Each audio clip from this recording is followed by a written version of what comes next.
excited to bring you this video. We are looking at this book here called Brilliant Maps, an Atlas for Curious Minds. Now the reason I'm excited about this is obviously if you've been here for a while, you'll know that we like maps, we like a geography focus. But this is going to give us some different sort of insights, some different perspectives on what a map can be, and I think this, having had an initial glance, there's some very interesting maps in this book. Now I recently bought this from Waterstones, which is a bookstore in the UK, and it's quite big, so I am planning on making several parts to this. So if you enjoy this video and you would like to see another part from this book, then please let me know down in the comments below. And also if you enjoy, then don't forget to drop a like, and hopefully if you enjoyed enough, maybe subscribe as well. Thank you very much. So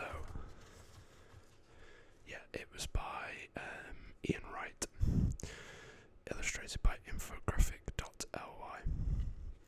So there's some writing at the start here, but I'm going to skip that and we'll get straight into the maps because I think that's the most interesting part. So yeah, you'll see throughout this that it's split into different sections. So this is people and populations, so I'll give you an idea.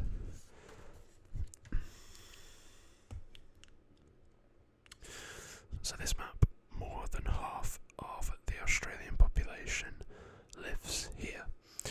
So Australia, obviously a huge country, but we have more than half of the population in just 5 cities, these small areas of the country. I think a lot of the middle part of the country here is quite empty, if I'm right. And so we have 21% of the population in Sydney, 20% in Melbourne, 10% in Brisbane, 8% in Perth, and 5% in Adelaide. So yeah, very interesting. I don't think much of the Australian, I think it's called the outback, right, is very hospitable and, habitable comfortably. Certainly, I think there's a lot of dangerous animals and things like that. So, yeah, very interesting. These maps here show how the population of the North American continent fits into the continents of Africa and Europe. So anything in blue is the US population, which is 326,204,292. Anything in green is the Mexican population. Anything in red is the Canadian population. So if we look at Europe, we're a bit more familiar with Europe than Africa, I think. The US population would fit into the UK, Portugal, Spain, France, Belgium, the Netherlands, Luxembourg, Germany, Denmark, Norway, Sweden, and Finland.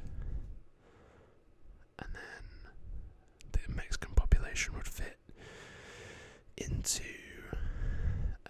Italy, along with Corsica, which I think is technically France, but it's under the same colour as Italy in this one. Switzerland, Austria, the Czech Republic, and Poland, and Albania, I think that is there. I believe that's Albania, if I'm not mistaken. And then these red countries here are the Canadian population. I think this one here, this one is Serbia. I think one of these two might be Bulgaria, if I'm not mistaken. That small one there is Moldova. I think this one might be Bulgaria. I think. Unless it's Romania. It could be Romania. That could be Bulgaria. I can't remember. But yeah,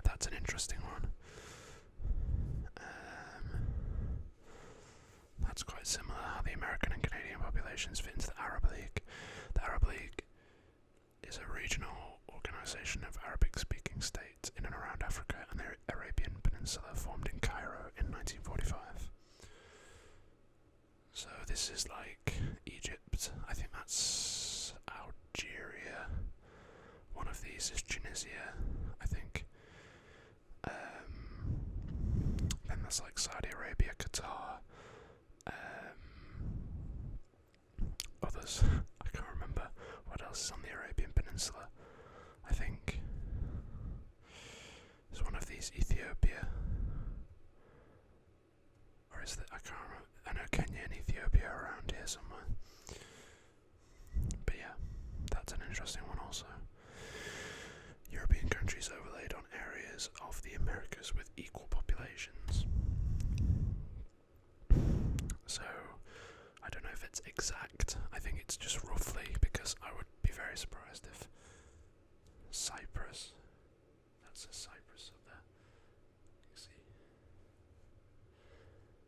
I'd be very surprised if Cyprus has an equal population to Alaska, exactly.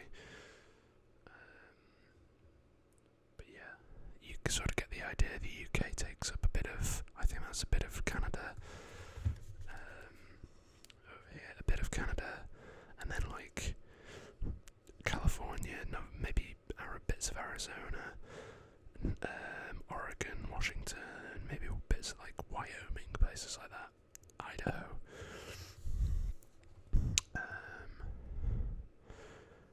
Yeah, and then you've got like a lot of the Central European states and like the Balkans and the Baltic states down here, and then parts of the Caucasus. Armenia is part of the Caucasus, which is on the other side of Russia, towards Asia. Armenia, Azerbaijan, Georgia, places like that. Uzbekistan, I don't know if that's Caucasus, I think that's around there though. But yeah, that's an interesting one.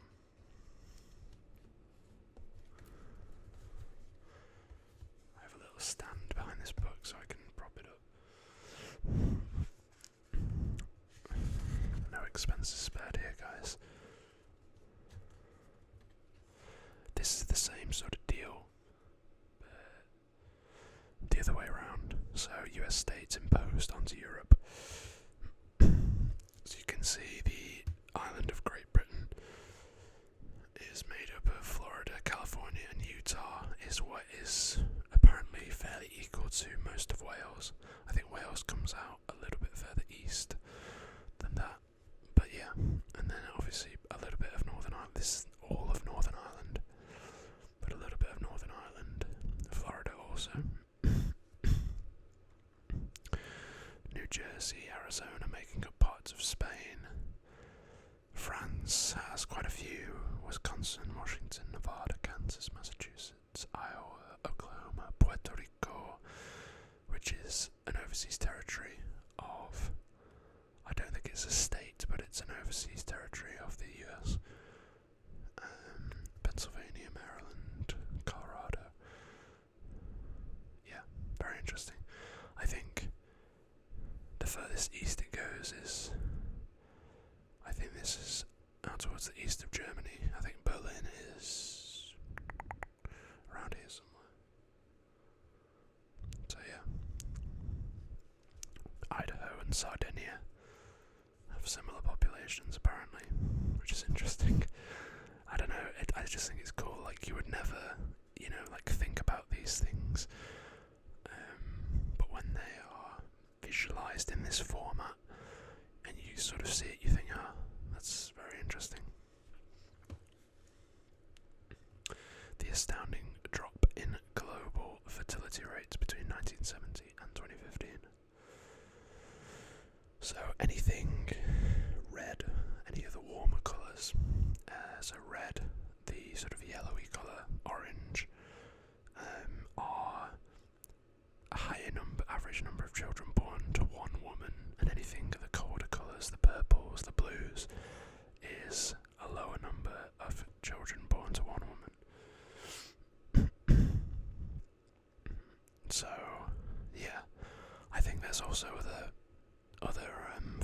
factors. I don't know if it's just fertility rate in a sense. Like, I think there's like cultural factors as well, right? Like, I don't think there's as much emphasis for people to have to start a family now than there used to be. Like, I think that was a barometer of success previously, was like you had to start a family, you know what I mean? But now that's not necessarily the case. Like, you can still be a successful person and not have a family. But yeah, that's an interesting one. Again, something you wouldn't think about, but it's been visualized like that. This was one of the ones I looked at when I was skimming through, and I thought it was super, super interesting. So, yeah, the second largest nationality living in each European country, and the shade is the percentage. So the light green is 5 to 9%. This colour here is 10 to 19. This colour here is 20 to 29. 30 to 39. 40 to 49. So you can see my home country, the UK. The second largest nationality in the UK is Indian. I think this one here is the Isle of Man. This one. Irish. Polish is the second largest nationality in Ireland. Iceland. Second largest population is Danish. Portuguese on the Canaries. Is that the Canary? Not the Canary Islands, the Channel Islands. Like Jersey and Guernsey, I think. This one here is difficult to see because of the shading, but I believe that's Moroccan. I believe that's the flag of Morocco. The red flag with like a green sort of star in the middle. Down here, Portugal. The second largest nationality is Brazil, which makes sense because Brazilians speak a type of Portuguese. It's not exactly the same, I don't think, in the same way that like Mexican Spanish is not exactly the same as what's the word? I can't remember what the word is for the, like, I guess the standard Spanish that most Spanish people speak. I think the only country on here with 40 to 49% of a second nationality is Moldova, which has over 40% of the people in Moldova are Russian. I think Moldova is the place where there's a country that has been emerging. Well, I say a country like this because I don't really know if it's official or recognised, but I think it's called like Transnistria or something like that, and it's a tiny little country where they speak Russian and they still hold on to like Soviet values and virtues and things like that. I saw a video, if anyone's seen Bold and Bankrupt, he's done a video on Transnistria, which is very interesting actually. I'd recommend you go and watch that. But yeah, a lot of Croatians in Serbia, which makes sense, I guess. A lot of Serbians in Croatia, a lot of Serbians in Bosnia, a lot of Serbians in, I want to say that's Montenegro. Yeah, very interesting. This is a good one. 50% of Canadians live south of the Red Line, while the 49th parallel is often thought of as the border between the US and Canada. The vast majority of Canadians, roughly 68%, live below it, with more than 50% of Canadians living south of the Red Line. Toronto and Montreal, Canada's biggest and second biggest cities, respectively, both lie just below the line, as does Ottawa, the capital and fourth largest city. So, here here is the line in question. I mean, like, look at that. That's just crazy. Like, there's this much of the country, and over and 60. Wait, the vast majority of Canadians. Well, 50% of Canadians live south of this red line. I mean, that's just insane. I think Montreal's out here, and then I guess Toronto and Ottawa are both around here, but I think Montreal's out here.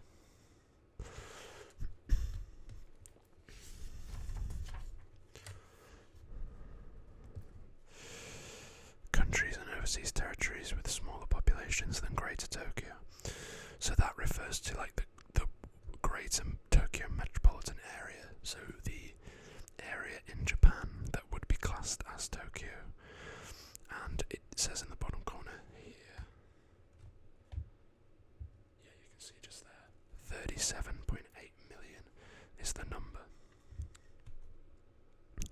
So 37.8 million people live in the Greater Tokyo area. So any countries in the red, I believe, have a smaller population. Any countries in this brown colour have a greater population than Greater Tokyo. So like some big countries, like you can't really see down the middle here, but all of the Scandinavian states, like I think that's Mongolia, Australia, New Zealand, Canada, Chile, all of the Arabian Peninsula, Ireland, Iceland, Portugal, all of these countries have a lower population than Greater Tokyo, which is just like insane. Okay, I'm gonna skip ahead because I wanted to look. Culture, power, religion and politics.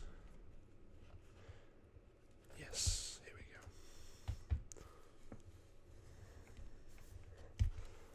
Geography. Because I mean it would only be fair, right? Chile is a ridiculously long country. So this is Chile imposed onto Europe. And as you can see, it's pretty much longer than the whole of Europe top to bottom, which is just like insane. So this is what it says up here. You probably already know that Chile is a rather long or tall country, but I bet you don't know just how long it is. From north to south, Chile extends 4,270 kilometers, or 2,653 miles, yet is only 350 kilometers, 217 miles, at its widest point, and averages just 177 kilometers, or 110 miles, east to west. That's just bonkers. I think that's a really cool one. So this is the world's time zones. Good luck. It's easy to think of like lines of longitude as being, because they're straight, the time zones would be straight as well, and that's obviously just not the case.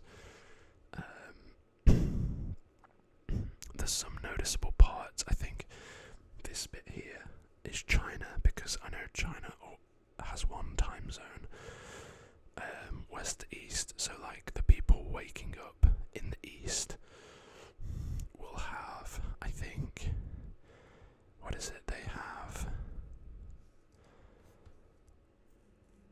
So like one side of the country will wake up and it'll be dark, and the other side will wake up and it'll be light.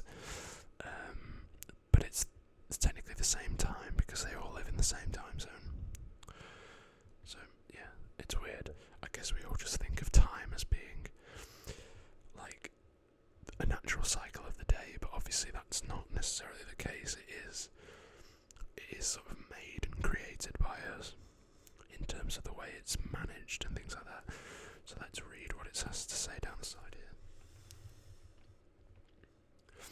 A few countries and territories have clear outlines on the map due to the time zone decisions, including China. Here which officially has just one time zone for the whole country, UTC plus 8. Argentina, which is on UTC minus 3 time. It should be UTC minus 4 or 5. I don't know where that is. Somewhere over... I don't know, maybe here. Iceland, which is on GMT despite being significantly to the west of Greenwich. So Greenwich being a place near London in the UK. And there's actually a line in the street. It's like a silver line, which is like the Greenwich Mean Time line. So that's pretty cool. The Canadian province of Newfoundland, which has a time zone that is 3.5 minutes behind UTC. Or yeah, that's weird. 3 hours 30 minutes behind UTC. India and Sri Lanka, which both use Indian Standard Time, 5.5 hours. Iran, which uses Iran Standard Time, 3.5 hours. Nepal, which uses Nepal Standard Time, UTC plus 5:45, which means if it's 12 PM UTC, then it'll be 5:45 PM in Nepal. So I think the point there is that it's typical to have your country be a certain number of hours behind, but not like an hour and a half behind or an hour and 45. I think that's the point that it's trying to make there.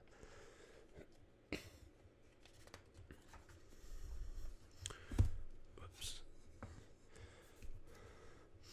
England versus Great Britain versus United Kingdom. So this is, sometimes people get this mixed up. So this big circle here is the British Isles, so everything here is the British Isles. Then this is the island of Ireland. Then the United Kingdom is this yellow line here, which extends around Great Britain, but also Northern Ireland. So that's the United Kingdom, and then Great Britain is just this island here, with Scotland, England and Wales, and the Isle of Man. So yeah, interesting. Oh, actually no, Isle of Man's not in Great Britain, my apologies.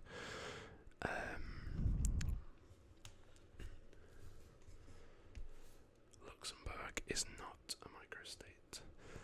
So let's read what it is to say. Luxembourg is 2,586.4 kilometers squared, or 998.6 square miles, with a population of 576,249, making it one of the world's smallest states. 168th by size, or 164th by population. But actually, when we compare it to some other microstates, Liechtenstein, Andorra, Malta, San Marino, Monaco, Singapore, we can see that they all fit inside Luxembourg, which means Luxembourg isn't really that small.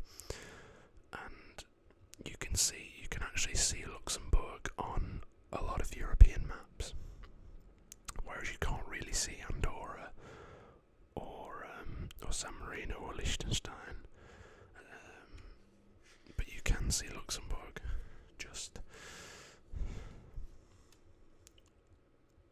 Oh, this is a really good one. More people live inside this circle than outside of it. So this circle here, more people live inside this area than live outside of it, which is crazy to think.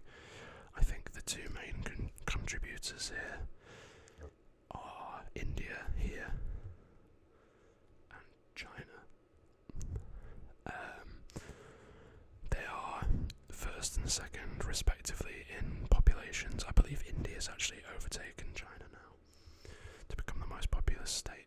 But yeah, and then I think we also have parts of Indonesia here, which is quite densely populated. Japan and South Korea, both densely populated for their size. So down this side it says, also inside the circle, the highest mountain, the deepest ocean trench, the Mariana Trench, more Muslims than outside of it, more Hindus than outside of it, more Buddhists than outside of it, more communists than outside of it. That's an interesting one. One of the least densely populated countries in the world, which is Mongolia, which has 2 people per kilometre squared, Russia and China. I think most people know Mongolia because of Genghis Khan, but yeah, quite sparsely populated.